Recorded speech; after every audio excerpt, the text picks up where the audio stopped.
तो देखो chemical bonding के पहले लेक्चर में लुईस डॉट स्ट्रक्चर पढ़ लिया था और ये समझ लिया था कि कोई भी एटम बॉन्डिंग क्यों करते। एक मिनट जरा देख लेता हूँ कि इसमें कहाँ तक का फ्रेम आ रहा है। ठीक है, तो देखो लुईस हमने पहले वाले लेक्चर में लुईस डॉट स्ट्रक्चर कर लिया था और ये भी कर लिया था कि एक्चुअल में कि आपके पास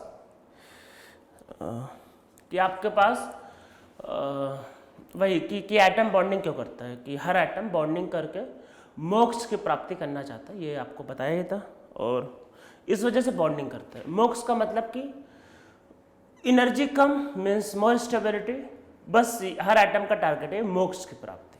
ठीक है, ये बात ध्यान रखना, इसी वजह से बॉन्डिंग होती है। फिर हम लोगों ने इसमें स्टार्ट किया था वैलेंस बॉन्ड थ्योरी, जहां मैंने बताया कि सिंगल बॉन्ड होगा तो सिग्मा बॉन्ड होगा, डबल होगा तो 1 is sigma and 1 is pi, and triple होगा then 1 is sigma and 2 is pi. और इसमें मैंने बताया कि इसमें ऑर्बिटल्स का ओवरलैप होता है। ठीक है, अब आज के लेक्चर में हम लोग अब वैलेंस बॉन्ड थ्योरी को डिटेल में समझेंगे और ये समझेंगे what is sigma bond and what is pi bond. ठीक है, ये भी समझते हैं। तो चलो एक एग्जाम्पल को समझते हैं, पहले एक एग्जाम्पल को ध्यान से देखना, उसको समझते हैं। ठीक है, तो एक एग्जाम्पल को समझते हैं। Oxygen O2 molecule. ठीक है, ऑक्सीजन मॉलिक्यूल को समझते हैं हम लोग इसमें। तो देखो O2 मॉलिक्यूल में क्या होगा एक्चुअल में कि ऑक्सीजन में देखो ये होता है इलेक्ट्रॉन और हमने इसको बनाया डबल बॉन्ड, आराम से डबल बॉन्ड बना ले रिलैक्स, और हमको पता 1 इज सिग्मा एंड 1 इज पाई। अब ये समझने की जरूरत है कैसे होता है ये सिग्मा एंड पाई, ये समझते हैं। तो देखो ऑक्सीजन का इलेक्ट्रॉनिक कॉन्फ़िगरेशन लिखते हैं O 1s2 2s2 and 2p4 1 2 3 and 4। ठीक है, दिस इज ऑक्सीजन मॉलिक्यूल। तो ये O2 मॉलिक्यूल है, मतलब 2 अनपेयर्ड इलेक्ट्रॉन। ठीक है, एक ऑक्सीजन एटम दूसरे ऑक्सीजन एटम के साथ मिलके O2 मॉलिक्यूल बनाता है। ठीक है, इसमें जो भी P में लेने का मन करे, PXYZ जो लेने का मन करे ले लो, इसको PX कर लो, PY कर लो, PZ कर लो। ठीक है, जो लेने का मन करे ले सकते हो, वो आपकी मर्जी। ठीक है, जो भी लेना चाहो PY PX PZ जो लेना चाहो ले लो, वो आपका चॉइस। ठीक है, अब देखो ध्यान से देखो, देखो ये 2 ऑक्सीजन है, पहला वाला ऑक्सीजन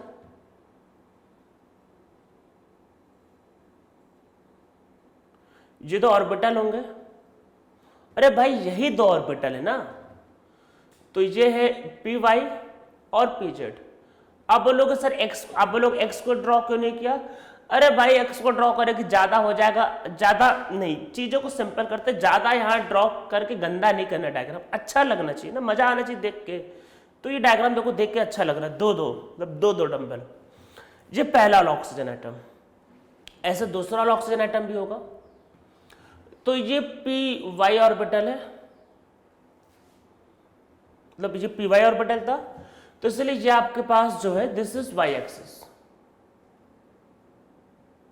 ठीक है,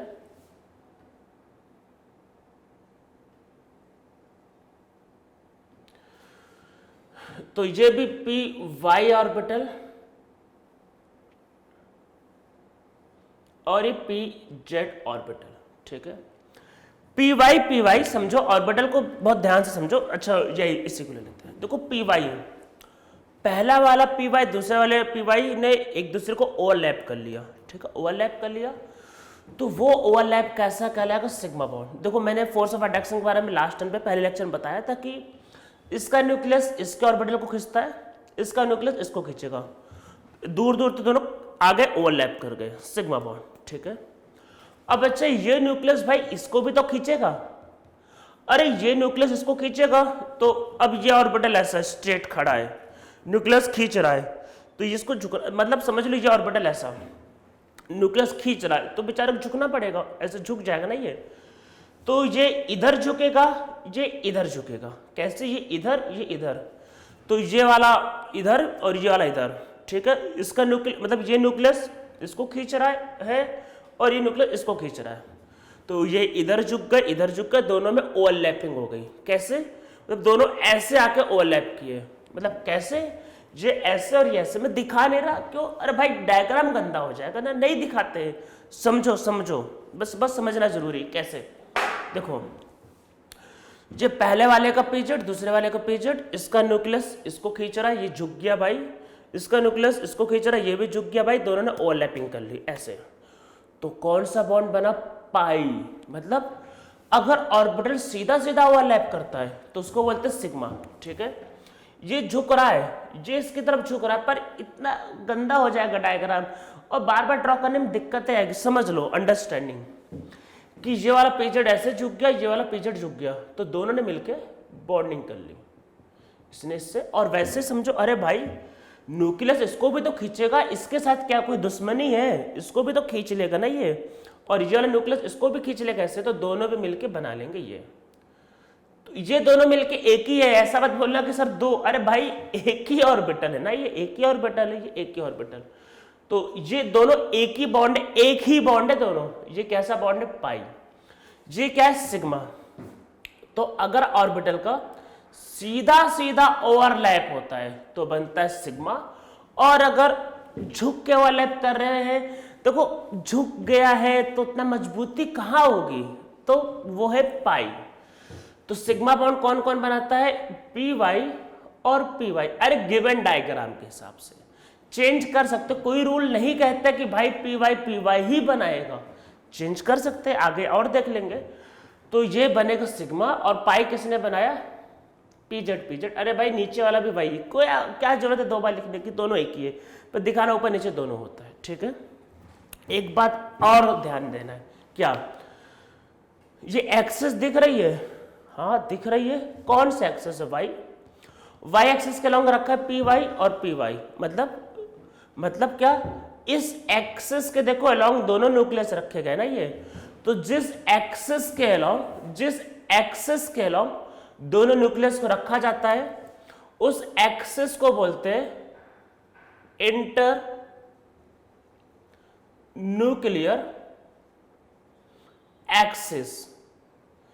तो मतलब जिस एक्सिस के अलोंग न्यूक्लियस को प्लेस किया जाता है, it is known as internuclear axis. इसको ड्रॉ कर लो, इसमें नीचे लिखते हैं, लिखो axis along which nucleus of both the atom are placed is known as internuclear axis.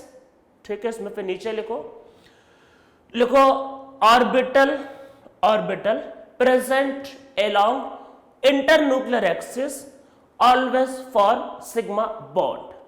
ठीक है, तो जो एक्चुअल में भाई जो ऑर्बिटल इंटरन्यूक्लियर एक्सिस के अलोंग होता है वो हमेशा क्या बनाता है? Sigma bond. कौन सिग्मा बॉन्ड बनाएगा, कौन पाई बॉन्ड बनाएगा, डिस्कस अभी और करेंगे। पहले एक एग्जांपल और ड्रॉ कर लेते हैं भाई, एक और ड्रॉ करते हैं, फिर सिग्मा और पाई में डिफरेंस को लिखेंगे, और फिर कौन सिग्मा बनेगा कौन पाई बनेगा ये भी समझेंगे। ठीक है, तो पहले एक एग्जांपल और लिखते हैं। ठीक है, तो देखते क्या होगा। N2 मॉलिक्यूल बहुत अच्छा मॉलिक्यूल, मुझे बहुत पसंद है N2 मॉलिक्यूल।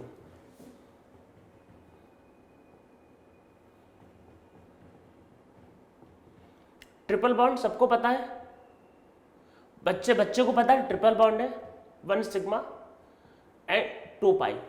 ठीक है भाई, 1 सिग्मा 2 पाई करके देखते हैं।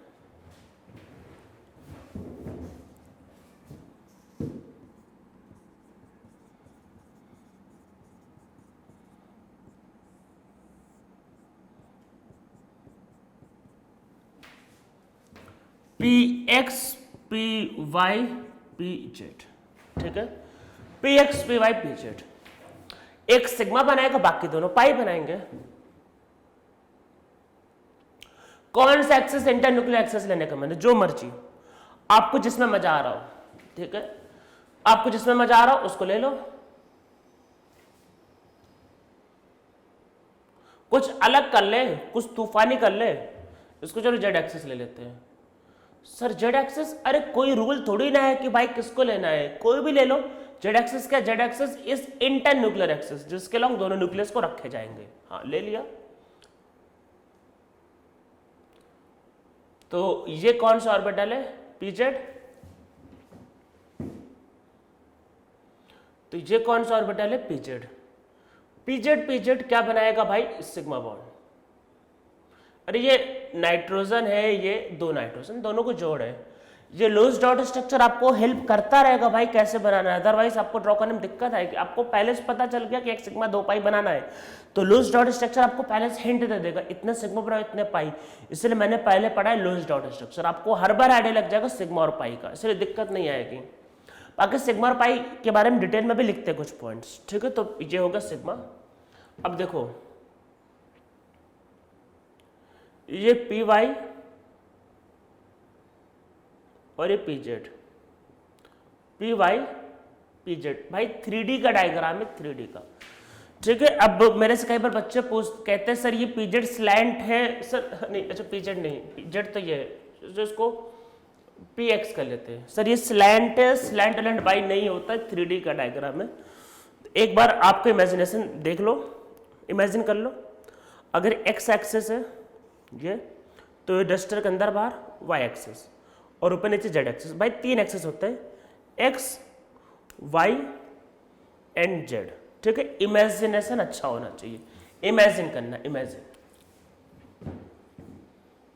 और देखो इमेजिनेशन अच्छा होना चाहिए, पर एक बात आपको मैं बताना चाहता हूँ, इमेजिन करना है और इमेजिनेशन की कोई टैबलेट नहीं आती है, ठीक है। कोरोना वायरस से ठीक होने के लिए लोग इम्यूनिटी बूस्टर खा सकते हैं, कोरोना वायरस से बच सकते हो, पर इमेजिनेशन की कोई टैबलेट नहीं आती कि मैं आपको दूं बेटा ये लो टैबलेट खा लो अब आपको अच्छा इमेजिन होगा, ठीक है। ऐसा कुछ नहीं होता, इमेजिन करना है, एक्स एक्सेस आगे पीछे वाई एक्सेस, ऊपर नीचे z axes, left right x axes आगे पीछे वाई एक्सेस, ऊपर नीचे जेड एक्सेस, ऐसा होता है।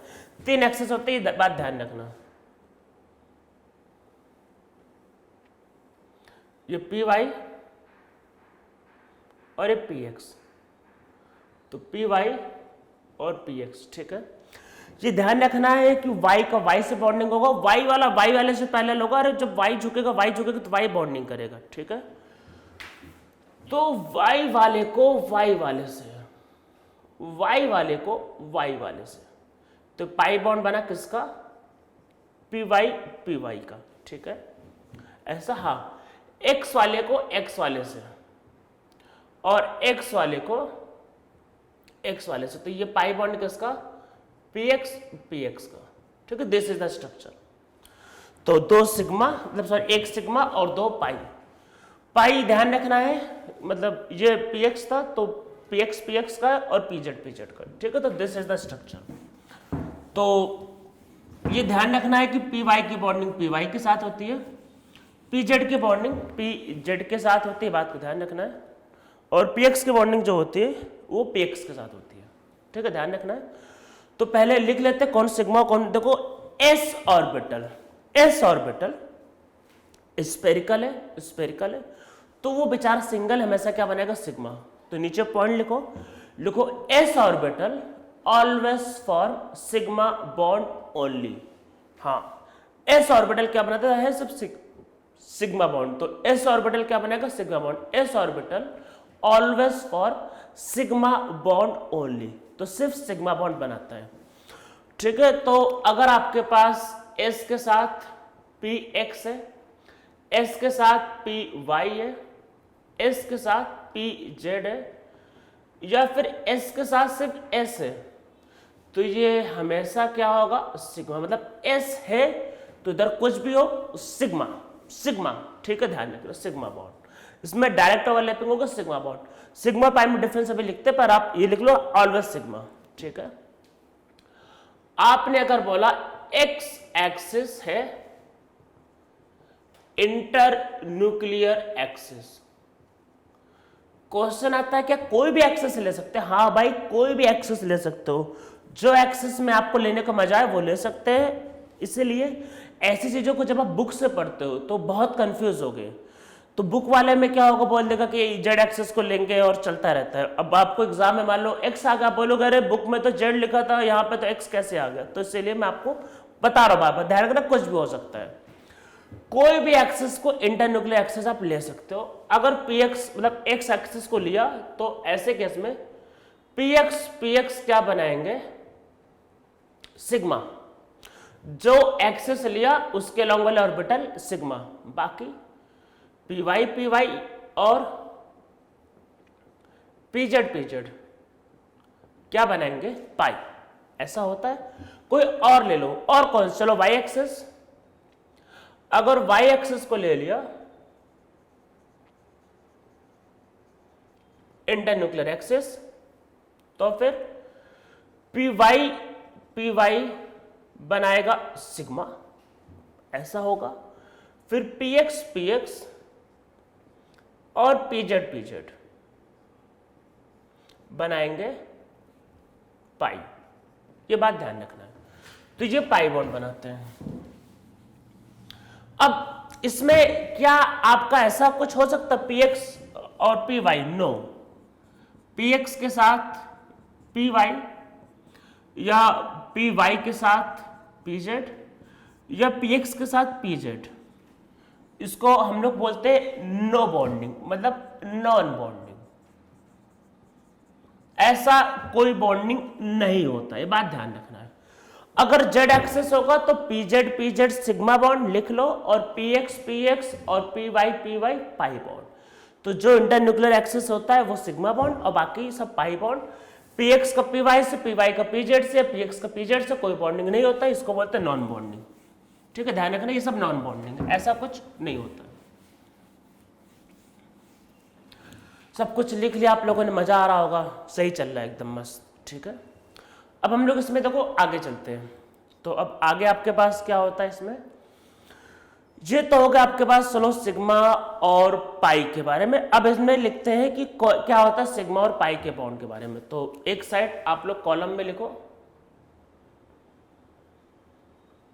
ऐसा करो, दो कॉलम बनाओ, एक साइड लिखो सिग्मा बॉन्ड और एक साइड लिखो पाई बॉन्ड।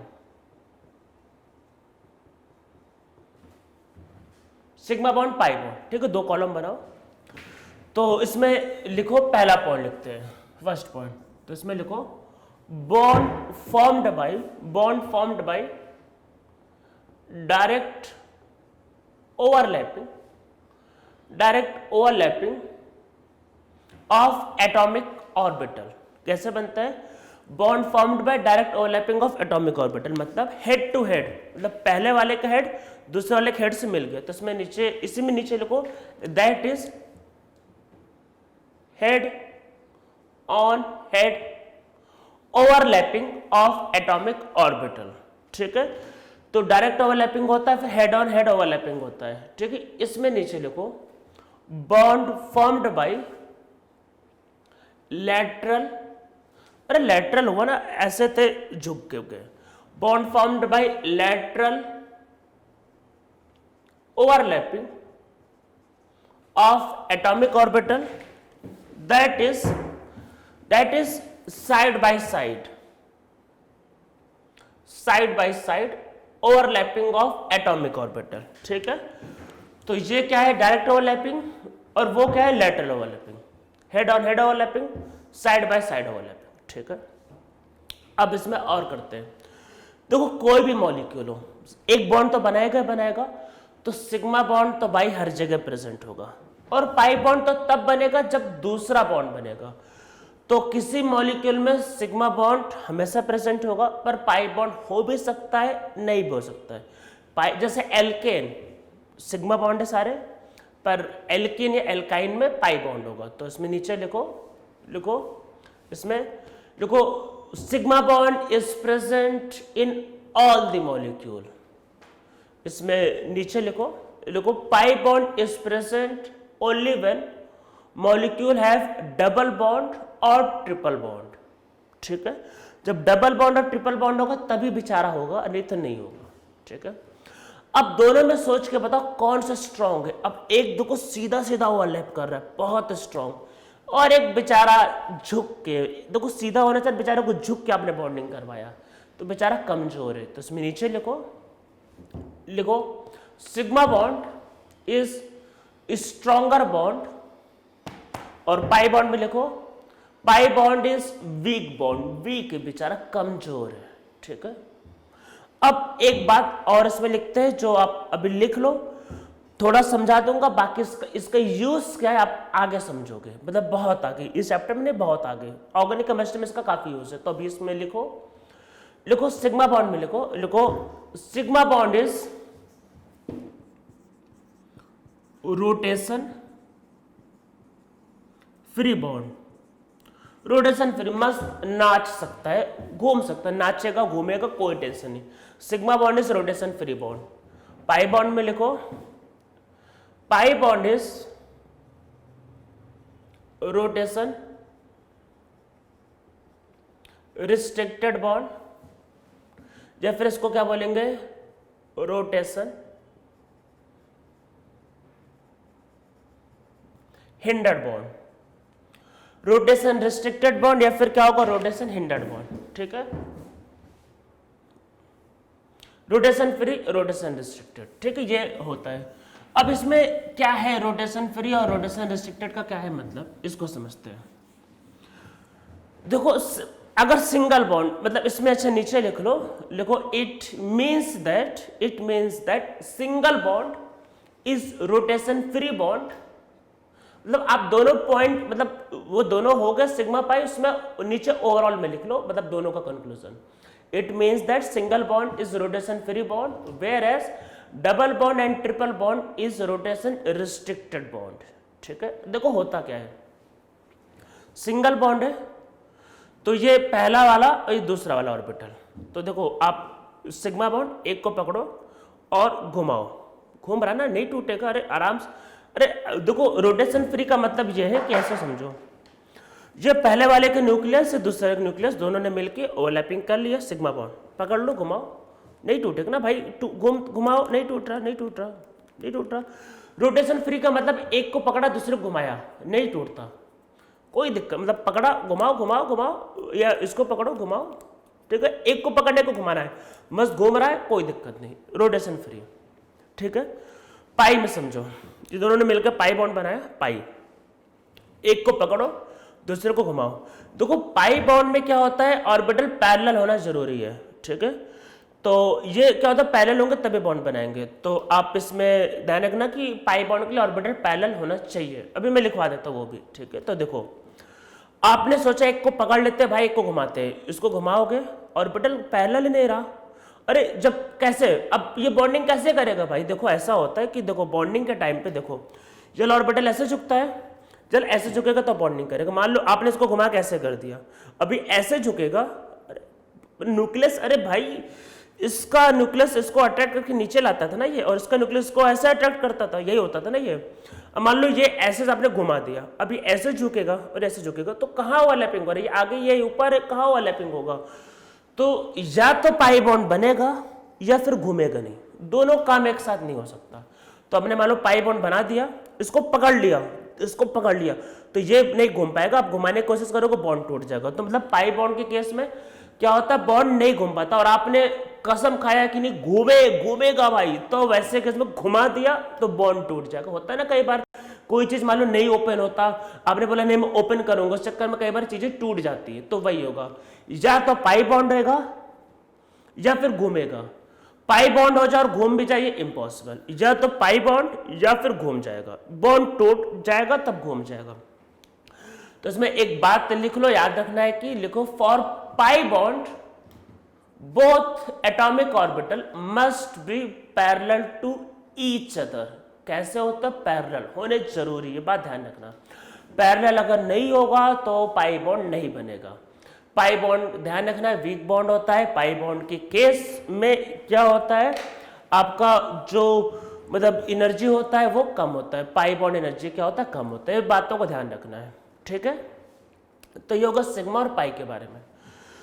तो वैलेंस बॉन्ड थ्योरी आपको समझ में आ गया होगा। इसमें क्या होता है, सीधा सीधा एटॉमिक ऑर्बिटल पार्टिसिपेट नहीं करता है। कौन पार्टिसिपेट करता है, आपका एक का एटॉमिक ऑर्बिटल, मतलब वैलेंस बॉन्ड थ्योरी समझ में आ गया। इसके हिसाब से इलेक्ट्रॉन जो होते हैं वो बॉन्ड फॉर्मेशन में सीधा सीधा पार्टिसिपेट नहीं करते। इसमें क्या होता है कि एक का एटॉमिक ऑर्बिटल दूसरे के एटॉमिक ऑर्बिटल से ओवरलैप करता है और फिर दोनों आपस में बॉन्डिंग करते हैं। ठीक है, तो इसमें ये होता है कि इसमें ऑर्बिटल का ओवरलैप होता है एक्चुअल में, और इसमें क्या होता है, इलेक्ट्रॉन का ओवरलैप नहीं होता है। ठीक है, अब ये एक्चुअल में हम लोगों ने वैलेंस बॉन्ड थ्योरी कर लिया। शुरू में तो बहुत मजा आ रहा था, पर चीजें आगे चल के कई चीजों को सेटिस्फाई नहीं कर पाया।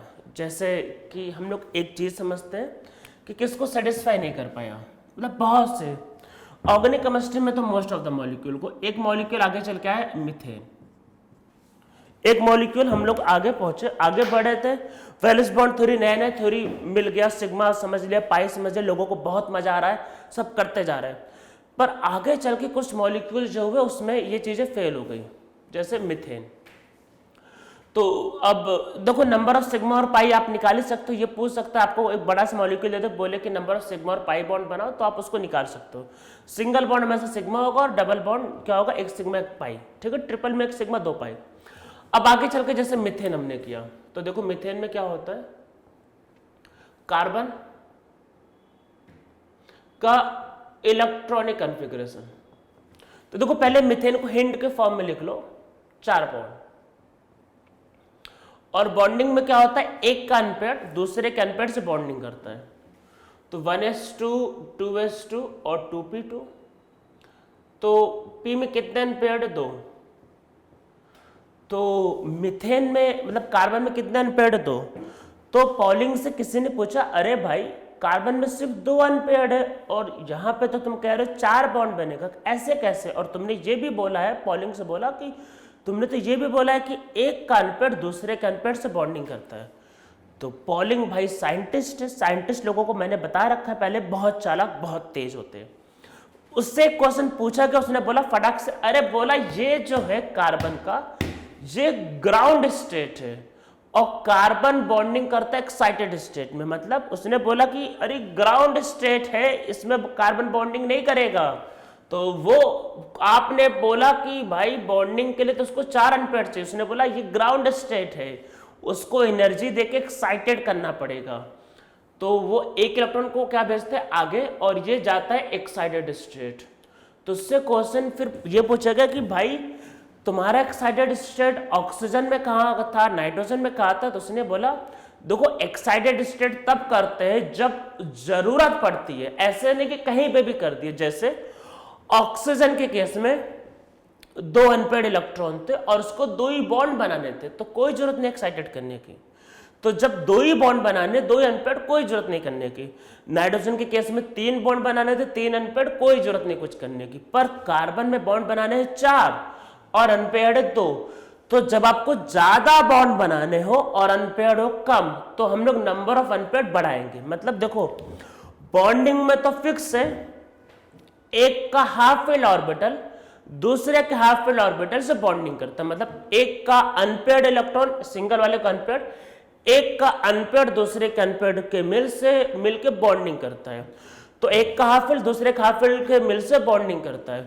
पर अब जैसे बॉन्ड बनाने हैं 4, तो हमको 4 हाफ फिल्ड ऑर्बिटल की जरूरत पड़ेगी। जब 4 की जरूरत पड़ेगी तो 4 हम लोग क्रिएट करेंगे। तो पॉलिंग ने बोला कि भाई जब 4 की जरूरत पड़ेगी, मतलब जब ज्यादा की जरूरत पड़ती है, तो मॉलिक्यूल को हम लोग एटम को ग्राउंड स्टेट से ले जाते हैं एक्साइटेड स्टेट में। तो ऐसा नहीं करना है कि जहां मन किया वहां एक्साइटेड स्टेट, जब जरूरत पड़ेगी तब यूज करना है, अदरवाइज नहीं। तो पॉलिंग ने बोला कि भाई ये एक्साइटेड स्टेट में बॉन्डिंग करता है और एक्साइटेड स्टेट में एटम तब आता है जब ज्यादा अनपेयर्ड की जरूरत पड़ती है। तो ये तो अंदर का है, वैसे भी ये काम करने आगे वाले पे देखो। तो ये हो गया 2s1 2p3। हाँ p3 ये एक्साइटेड हो गया, मतलब एनर्जी दिया, एक्साइटेड हो गया, अब बॉन्डिंग करेगा, अब वो बॉन्ड बनाएगा। तो s में 1 इलेक्ट्रॉन और p में 3 अनपेयर्ड। तो पॉलिंग ने बोला कि 4 अनपेयर्ड और अब वो 4 बॉन्ड बनाएगा। तो पॉलिंग ने बोला कि एटम नॉर्मली ग्राउंड स्टेट पे बॉन्डिंग कर लेते हैं अगर जितने अनपेयर्ड की जरूरत उतना है। तो अगर ज्यादा अनपेयर्ड की जरूरत है तो एटम को पहले एनर्जी देके एक्साइटेड करो, अब वो बॉन्डिंग करेगा। तो 4 अनपेयर्ड, तो अब इसमें होगा 4 बॉन्डिंग। तो इसमें नीचे लिखो कि carbon form 4 bond, so carbon is converted to excited state from ground state. तो इसमें फिर नेक्स्ट लाइन से लिखो if number of bond form is more than the number of unpaired electron, in that case every atom is converted into excited state from ground state. बहुत में आगे करेंगे, sulphur phosphorus बहुत में करेंगे, ठीक है। अभी पहला था तो पहले में देखो क्या हुआ, तो 2s1 और 2p3, s में 1 इलेक्ट्रॉन, भाई p में 3 इलेक्ट्रॉन, ठीक है, हो गया। अब 4 बॉन्ड बना लेंगे। अभी पॉलिंग अभी मुसीबत से निकला नहीं, अभी मुसीबत देखो और बड़ी आने वाली है। अब मुसीबत देखो क्या आने वाला क्या है। हमने एक्सपेरिमेंट किए, मीथेन के बारे में रिसर्च किया, स्टडी किया, हमको क्या मिला कि मीथेन के 4 बॉन्ड और चारों एक ही जैसे, मतलब मीथेन में देखो 4 बॉन्ड है, एक सिग्मा, इधर भी सिग्मा, इधर भी सिग्मा, इधर भी सिग्मा। मीथेन के चारों सिग्मा और चारों सिग्मा बॉन्ड एक ही जैसे मतलब चारों का लेंथ एक ही मिला, चारों की बॉन्ड एनर्जी एक ही मिली। तो नीचे लिखो experimentally it is found that all the 4 bonds of methane are similar, that is they have same bond energy and same bond length, सब एक ही जैसे। लोगों ने बोला कि अरे कार्बन पे ये s ऑर्बिटल है और ये p ऑर्बिटल है, तो इनके बॉन्ड भाई बताओ एक कैसे हो सकते हैं। जैसे किसी ने बोला कि देखो आपने बोला कि 4 बॉन्ड बनाएगा तो 4 इलेक्ट्रॉन कर दिए। अब लोगों ने बोला कि अब ये बताओ, ये जो s का है इलेक्ट्रॉन और ये जो p का इलेक्ट्रॉन है, s ऑर्बिटल लोगों ने कहा स्फेरिकल होता है, p ऑर्बिटल डंबल होता है, तो इसका बॉन्ड अलग बनना चाहिए, इसका बॉन्ड अलग बनना चाहिए। तो उन्होंने बोला कि भाई ये बॉन्ड और ये बॉन्ड सेम कैसे हो सकता है। तो पॉलिंग फिर कंफ्यूज, पॉलिंग ने अब यहां पे क्या चला, सबसे बड़ी चाल। अब वो जो बताने जा रहा है वो समझ लो, वो थ्योरी ने पूरा केमिस्ट्री ही बदल दिया। मतलब समझ लो कि लोग उसको फंसा रहे थे, जैसे कई बार होता ना गेम में, जैसे होता ना ट्रम्प, मतलब कि उसने ऐसी चाल चल दी जिसका कोई तोड़ ही नहीं था।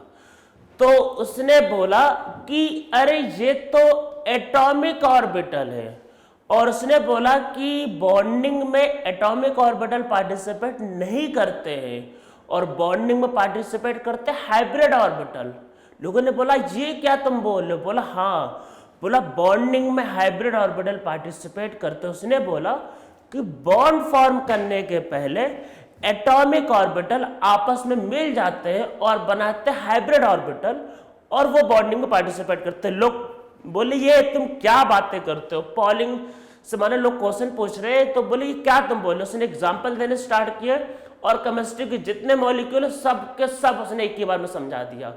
तो हम लोग अब एक नया थ्योरी करेंगे जो थ्योरी ऑफ हाइब्रिडाइजेशन, और जिसका यूज करके सारे के सारे मॉलिक्यूल, मतलब सब के सब मॉलिक्यूल का आंसर, मतलब आपको जितने पता है सब मॉलिक्यूल का आंसर आ गया जिनमें कोवेलेंट बॉन्ड होता है, तो सारे के सारे मॉलिक्यूल फटाफट आंसर। देखो हाइब्रिड को एक बार समझ लो, हाइब्रिड आप लोगों ने बायो में सुना होगा, बायो में होता है ना, जैसे एक मान लो एक सीड है, अरे होता है ना, एक सीड है और दूसरा सीड है, तो हम लोग दोनों को मिला के एक नया सीड बनाते हैं जो हाइब्रिड होता है। मतलब दोनों की प्रॉपर्टी का यूज करके, मतलब एक ऐसी चीज मिलाया जहां पे दोनों को प्रॉपर्टी यूज, उसको बोलते हैं हाइब्रिड। तो पॉलिंग ने बोला कि S और P बॉन्डिंग में पार्टिसिपेट नहीं करता, ये दोनों मिलके आपस में मिक्स होते हैं, मिक्स होके बनाते हाइब्रिड। कितने ऑर्बिटल? 1 2 3 4। उसने बोला दोनों मिक्स होके 4 ऑर्बिटल बनाएंगे। कैसे? S और एक S और कितने P? 1P 2P 3P। तो बोला ये बनेगा sp3। अरे एक S है और 3P तो sp3, एक S 3P sp3। और बोला 1 2 3 4। तो पॉलिंग ने बोला कि प्योर एटॉमिक ऑर्बिटल बॉन्डिंग में पार्टिसिपेट नहीं करता है। बॉन्डिंग में पार्टिसिपेट कौन करता है? Hybrid orbital. और इससे एक पूरी नई थ्योरी आ गई, थ्योरी ऑफ हाइब्रिडाइजेशन, जिसका यूज करके सारे के सारे कोवेलेंट मॉलिक्यूल एक्सप्लेन हो गए और लोगों को मजा आ गया। ठीक है, तो इसको लिख लेते हैं। तो इसमें नीचे लिखो, इसमें लिखो in bond formation pure atomic orbital does not take part, in bond formation hybrid orbital take part. ठीक है, अब हाइब्रिड ऑर्बिटल क्या होता है, कैसे होता है, हम लोग सब कुछ आगे सीखेंगे, पर आज के लेक्चर में बस इतना ही। लेक्चर 3 में डिटेल में करेंगे। अब देखो, थ्योरी ऑफ हाइब्रिडेशन को लेकर आपके मन में बहुत डाउट होंगे, तो मैं आपको बता देता हूँ, बहुत बड़ा थ्योरी है। आने वाले 4 से 5 क्लास, आने वाले 4 से 5 लेक्चर सिर्फ यही सीखेंगे। तो अपनी बेचैनी को, अपने इमोशंस को कंट्रोल करो, आराम से सीखेंगे। आपको लग रहा होगा सर ये क्या है वो क्या, अरे सीखेंगे भाई, 4-5 लेक्चर का टाइम है। 4-5 लेक्चर में यही सीखेंगे what is theory of hybridisation. जैसा मैंने बताया कि इस थ्योरी ने सारे मॉलिक्यूल को एक्सप्लेन कर दिया एक ही झटके में। जितने आपको पता सब एक्सप्लेन होगा, सारे के सारे जितने भी पता है स्टीरियोफोर, केमनोफोर, H3PO4, methane, ethane, propane, alkyne, butyne, सबके सब एक्सप्लेन हो गए। तो बहुत इंपॉर्टेंट थ्योरी है, बहुत बड़ा थ्योरी है। आने वाले 4-5 लेक्चर में इसी को समझेंगे, इसलिए अपने बेचैनी को, अपने इमोशंस को कंट्रोल में करो। कहीं से पढ़ने की जरूरत नहीं, अगले वाले लेक्चर में समझेंगे।